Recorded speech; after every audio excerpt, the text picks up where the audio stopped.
उशीर होईल.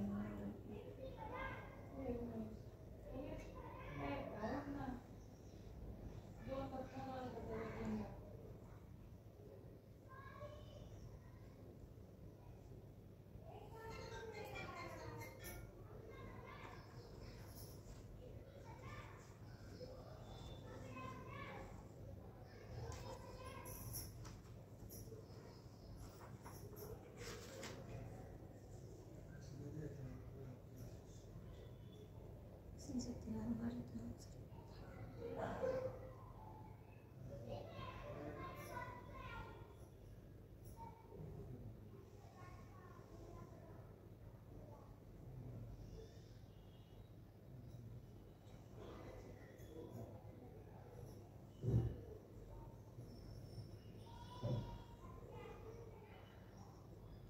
श्री सत्यनारायण कथा प्रारंभ. अध्याय पहिला.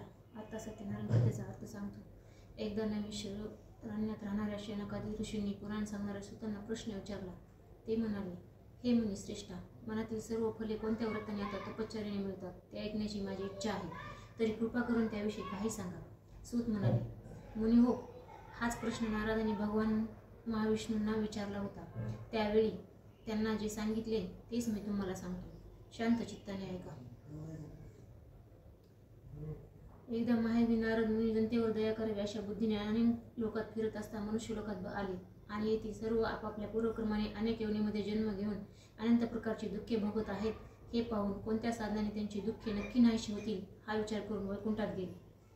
तिथे 4 हातामध्ये शंख, चक्र, गदा, कमळ व धारण केलेल्या पायापर्यंत रुणारी वनमाळा गळ्यात घातलेल्या स्वच्छ वर्णाच्या भगवान नारायणांना पाहून त्यांनी त्यांची स्तुती केली.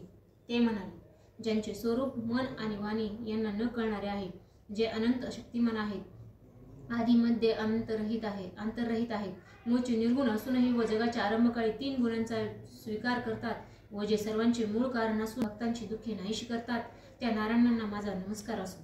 नारद मुनींनी केली स्तुती ऐकून भगवान विष्णू म्हणाले, मुनिवर्य, तुम्ही कोणत्या कामासाठी इथे आला आहात आणि तुमच्या मनात काय आहे ते सर्व मला सांगा. मी त्यांचे समर्पक उत्तर देईन. नारद म्हणाले, प्रभो, मृत्यूलोकातील सर्व लोक त्यांनी केलेल्या पापकर्माप्रमाणे अनेक योनीमध्ये जन्म घेऊन विविध प्रकारची दुःखे भोगत आहेत. तुमची माझ्यावर कृपा असेल तर कोणत्या लहानशा उपायाने या सर्व लोकांची दुःखे नाहीशी होतील ते सांगा. ते ऐकण्याची माझी इच्छा आहे. भगवान म्हणाले, नारद, तुम्ही लोकांवर कृपा करण्याच्या हेतूने जो प्रश्न विचारलात तो फार सुंदर आहे. म्हणून जे व्रत केल्याने जीवांची सर्व दुःखे नाहीशी होतात ते व्रत मी सांगतो, ते श्रवण करा. वस्त नारद, माझे तुमच्यावर प्रेम असल्यामुळे स्वर्गलोकात किंवा मनुष्य लोकात आजपर्यंत कोणालाही माहीत नाही असे महापुण्यकारक व्रत मी तुम्हाला सांगतो. या व्रताला सत्यनारायण व्रत म्हणतात. हे विधीपूर्वक केले असता व्रत करणारा मनुष्य या लोकी सर्व काळ सुख भोगून शेवटी अनंत रूपात मोक्षपदात जातो. भगवान विष्णूंचे भाषण ऐकून नारद मुनी म्हणाले, देवा, या व्रताचे फल काय आहे, याची विधी काय आहे, हे व्रत पूर्वी कोणी केले होते ते सर्व विस्तारपूर्वक सांगा. त्याचप्रमाणे हे व्रत कोणत्या काळी करावे तेही सांगा. भगवान म्हणाले, हे व्रत दुःख व शोक यांचा नाश करणारे आहे, धनधान्याने समृद्ध करणारे आहे, सौभाग्य व संतती देणारे आहे आणि सर्वत्र विजय करणारे आहे. हे व्रत श्रद्धा भक्तीने युक्त होऊन करावे. व्रत करताना धर्मावर निष्ठा ठेवून ब्राह्मण व बांधव यांच्यासह प्रदोष काळी सूर्यास्तानंतर 2 तासात सत्यनारायणचे पूजन करावे. केळी, दूध, शुद्ध तूप, साखर, गव्हाचा रवा यांचा केलेला प्रसाद 1.25 किलो, 1.25 किलो असा घेऊन किलो असा करून भक्तियुक्त अंतकरणाने सत्यनारायणाला अर्पण करावा. गव्हाचा रवा नाही मिळाला तर तांदळाचा रवा घ्यावा. साखर मिळाली नाही तर गुळ घ्यावा. वरील सर्व वस्तू सवा प्रमाणात एकत्र करून त्यांचा केलेला प्रसाद अर्पण करावा. आपले बांधव व मित्र यांच्यासह सत्यनारायणाची कथा ऐकून ब्राह्मणाला दक्षिणा द्यावी. त्यानंतर बांधव व ब्राह्मण यांच्यासह भोजन करावे. भक्तीने प्रसाद भक्षण करून सत्यनारायणासमोर नृत्य गायन करावे. हे पूजन आधी समस्त कृत्य पवित्र देवालयात करून सत्यनारायणाचे स्मरण करत घरी यावे किंवा आपल्या घरी देवघरात पवित्र ठिकाणी करावे. अशा प्रकारे आधी सांगितल्याप्रमाणे हे व्रत भक्तिभावाने केले असता मनुष्याच्या सर्व इच्छा पूर्ण होतात. कलियुगातील सर्व मानवांसाठी दुःख नाशाचा हा सर्वात सोपा उपाय आहे. या ठिकाणी श्री सत्यनारायण व्रतकथेतील पहिला अध्याय पूर्ण झाला. ओम हरिये नमः. ओम हरिये नमः. ओम हरिये नमः. श्री सत्यनारायण कथेतील अध्याय दुसरा. भगवान म्हणाले, नारद, हे व्रत पूर्वी कोणी केले होते ते सांगतो, ऐका. सुंदर अशा काशी नगरात एक दारिद्र्य ब्राह्मण राहत होता. तो तहान भुकेने व्याकुळ व नित्य भ्रमण करत असे. तेव्हा त्या दुःखी ब्राह्मणाला पाहून आचारनिष्ठ व धार्मिक ब्राह्मणावर कृपा करणाऱ्या भगवंतांनी वृद्ध ब्राह्मणाचे रूप घेऊन त्याला विचारले, हे ब्राह्मण श्रेष्ठा, तू नित्य दुःखी होऊन पृथ्वीवर कशासाठी फिरत आहेस? ते सर्व ऐकण्याची माझी इच्छा आहे, तरी त्याविषयी काही सांग. ब्राह्मण म्हणाला, प्रभो, मी अत्यंत दारिद्र्य ब्राह्मण असून भिक्षा मागण्यासाठी रोज पृथ्वीवर फिरत असतो. तरी दारिद्र्य निवारण करण्याचा एखादा उपाय तुम्हाला माहीत असेल तर कृपा करून मला सांगा. तेव्हा वृद्ध ब्राह्मण रूपी भगवान म्हणाले, सत्यनारायण नावाचे विष्णू सर्वांच्या सर्व इच्छा पूर्ण करून मनातील फळ देणारे आहे. जे व्रत केले असताच मनुष्य सर्व दुःखातून मुक्त होतो, त्या सत्यनारायणचे पूजनात्मक उत्तम व्रत तू कर. मग त्या ब्राह्मणाला पूजनाचे सर्व विधान सांगून सत्यनारायण प्रभू तिथेच गुप्त झाले. त्यानंतर त्या वृद्ध ब्राह्मणाने सांगितलेले व्रत आपण करायचे असा ध्यास लागल्यामुळे त्या दारिद्र्य ब्राह्मणाला त्या रात्री झोपच आली नाही. सकाळी उठल्यावर आज मी सत्यनारायणचे व्रत करीन असा निश्चय करून तो गावात भिक्षा मागण्यासाठी गेला. त्या दिवशी त्याला खूप पैसा मिळाला व त्याने पूजनाची सर्व तयारी करून आपल्या बांधवासह सत्यनारायणचे पूजन केले. या सत्यनारायणच्या व्रताच्या पुण्यप्रभावाने तो दारिद्र्य ब्राह्मण सर्व दुःखातून मुक्त झाला व धनधान्याने समृद्ध होऊन आनंदी झाला. त्यावेळेपासून तो प्रत्येक महिन्याला सत्यनारायणचा व्रत करू लागला आणि सर्व पापातून मुक्त होऊन अंती दुर्लभ अशा मोक्षाला गेला. ब्राह्मण हो, जो मनुष्य सत्यनारायण व्रत भक्तिभावाने करेल त्याचे सर्व दुःखे नाहीसे होईल. मुनी हो, याप्रमाणे भगवान नारदांना सत्यनारायणचे व्रत सांगितले तेच मी तुम्हाला सांगितले आहे. याविषयी आणखीन काय सांगू? ऋषी म्हणाले, मुने, त्या ब्राह्मणापासून हे व्रत कोणी ऐकले व कोणी केले ते सर्व ऐकण्याची माझी इच्छा आहे. त्यावर आपण श्रद्धा पण आहे. सूत म्हणाले, मुनी हो, हे व्रत पृथ्वीवर कोणी केले ते सांगतो, ऐका. एकदा हा ब्राह्मण आपल्या वैभवाप्रमाणे आपले बांधव इष्टमित्र यांच्यासह आनंदाने व भक्तीने हे व्रत करत असताना लाकडे विकणारा एक मोळविका त्या ठिकाणी आला. तो तहानेने व्याकुळ झालेला असल्यामुळे मस्तकावर मोळी बाहेर ठेवून त्याच्या घरी गेला व तो व्रत करत आहे असे पाहून त्याला नमस्कार करून म्हणाला, महाराज, हे आपण काय करत आहात व हे व्रत केल्याने काय फळ मिळते याविषयी विस्ताराने मला सांगा. ब्राह्मण म्हणाला, हे सर्व इच्छा पूर्ण करणारे सत्यनारायणचे व्रत आहे. त्यांच्या कृपाप्रसादाने मला विपुल धनधान्य मिळाले आहे. तेव्हा मोळविकेने हे व्रत नीट समजावून घेतले आणि अत्यंत आनंदाने पाणी पिऊन प्रसाद भक्षण करून तो मोळी विकण्यासाठी गेला. त्याने सत्यनारायणचे चिंतन करून लाकडाची मुळे मस्तकावर घेतली आणि या गावात लाकडे विकून जे द्रव्य मिळेल त्या द्रव्यानेच मी सत्यनारायणाचे उत्तम पूजन करीन असा मनाशी निश्चय करून जिथे धनिक लोक राहत आहेत त्याच नगरात गेला. त्या दिवशी त्याला दुप्पट द्रव्य मिळाले. तेव्हा त्याने आनंदी अंतकरणाने उत्तम पिकलेली केळी, साखर, तूप, दूध, गव्हाचा रवा आदी सर्व प्रमाणात खरेदी केले आणि आपल्या घरी आला. त्याने आपल्या बांधव इष्टमित्रासह त्यांना बोलावून सत्यनारायणचे विधीपूर्वक पूजन केले. त्या सत्यनारायण व्रताच्या पुण्यप्रभावाने तो मोळविका धनधान्य पुत्रादी संपत्तीने युक्त झाला व या काळात लोकात सुख भोगून अंती सत्यनारायण प्रभूच्या लोकी गेला. या ठिकाणी श्री सत्यनारायण व्रत कथेतील दुसरा अध्याय पूर्ण झाला. ओम हरिये नमः. ओम हरिये नमः. ओम हरिये नमः. श्री सत्यनारायण कथेतील अध्याय 3. सूत म्हणाले, ऋषी हो, मी तुम्हाला याविषयी आणखीन एक कथा सांगतो, ऐका.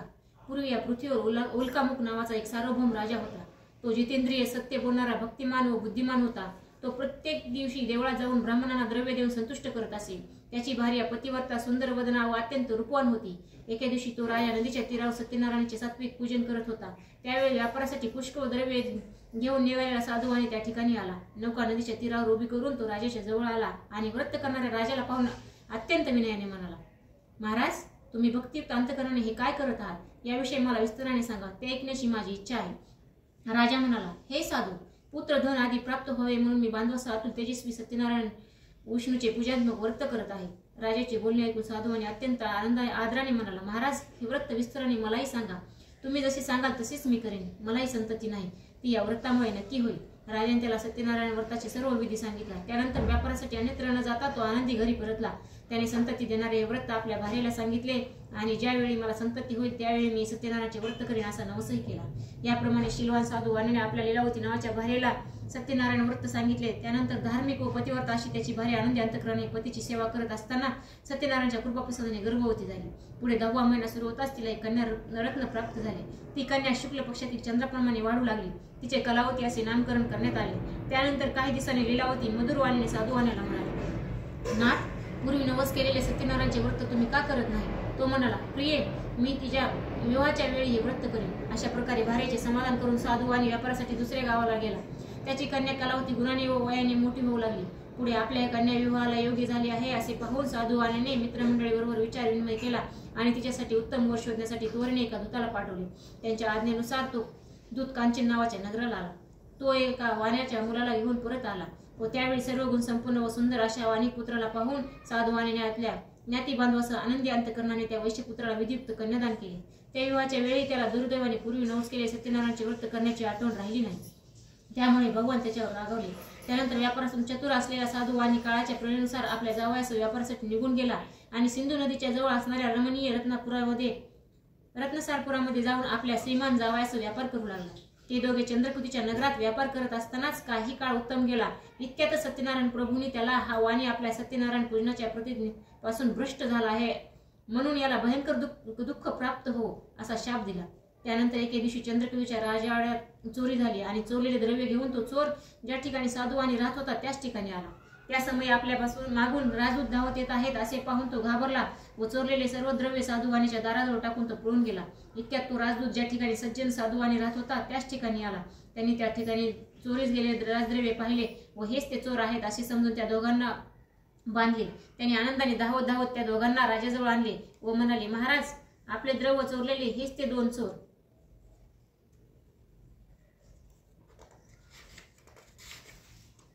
आपल्यासमोर आणले आहेत, आज्ञा करावी. राजाने विशेष विचार न करता त्या दोघांना लगेच बंदिशाळीत टाकण्याची आज्ञा केली. त्यानुसार राजदूतांनी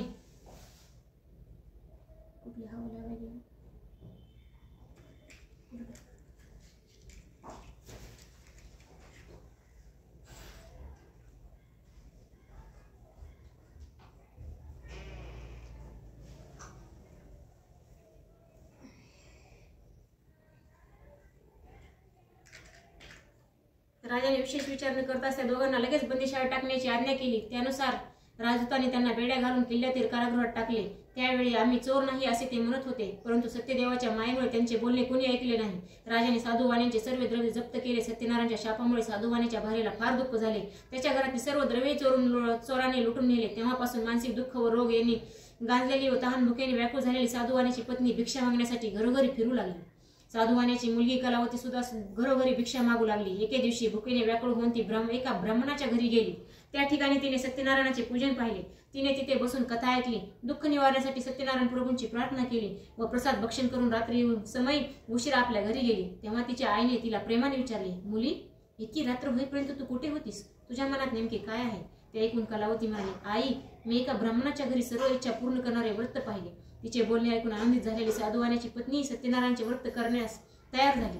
त्या साध्वीने आपला पती व जावई लवकर घरी येवत असा संकल्प करून आपले बांधव व आप्तजन यांच्यासह सत्यनारायणचे पूजन केले व हे भगवंता, माझ्या पतीचे व जावयाचे अपराध क्षमा करण्यास आपण समर्थ आहात अशी पुन्हा पुन्हा प्रार्थना केली. त्या व्रताने भगवान सत्यनारायण संतुष्ट झाले व ते चंद्रकेतूच्या स्वप्नात गेले व म्हणाले, हे निरुपश्रेष्ठा, ज्या दोन वाण्यांना तू बंदिशाळी टाकले आहेस त्यांना सकाळी सोडून दे. तसेच त्यांचे घेतलेले धनही त्यांना परत दे. तू असे केले नाहीस तर मी धन, पुत्र, राजविकासीत तुझा नाश करेन. अशा प्रकारे राजाला स्वप्नात सूचना देऊन भगवान सत्यनारायण अदृश्य झाले. प्रांतकाळी राजाने सभेमध्ये बसून स्वजनांना सर्वांना ते स्वप्न सांगितले व दूतांना जे वाणी आपण बंदिशाळेत टाकले आहेत त्यांना लवकर मुक्त करा अशी आज्ञा केली. त्याप्रमाणे साधू वाणी व आपल्या त्यांच्या जावयाला